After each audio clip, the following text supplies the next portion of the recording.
बिगड़ते माशी हालात के दौरान लापता होने वाले वजीर खजाना इसहाक डार कई रोज के बाद सामने आ गए। कहते वो साबित कर सकते हैं कि पाकिस्तान को डिफॉल्ट का खतरा नहीं, मईशत पर सियासत न की जाए। पाकिस्तान स्टॉक एक्सचेंज में एक तकरीब से खिताब करते हुए वफाकी वजीर खजाना इसहाक डार ने कहा कि 3 माह से वो रोज एक बात सुन रहे हैं कि पाकिस्तान डिफॉल्ट कर जाएगा। ये माजी का पाकिस्तान नहीं, क्यों डिफॉल्ट कर जाएगा? लोग इस तरह की बातों पर तवज्जो न दें।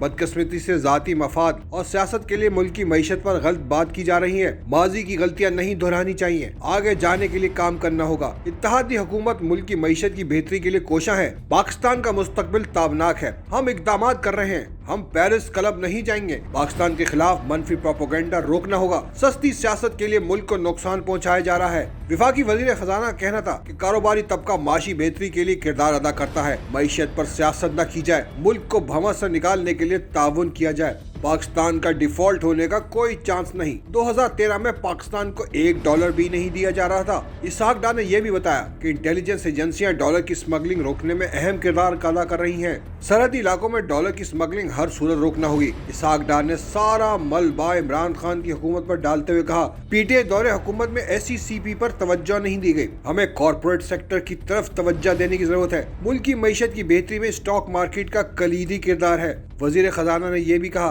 कि मुल्क को दरपेश संगीन मसाइल से निकालने के लिए हमें मिलजुल कर काम करना होगा। लोगों को डिफॉल्ट के डर से निकलना होगा। हम हो या ना हो, मुल्क आगे बढ़ेगा।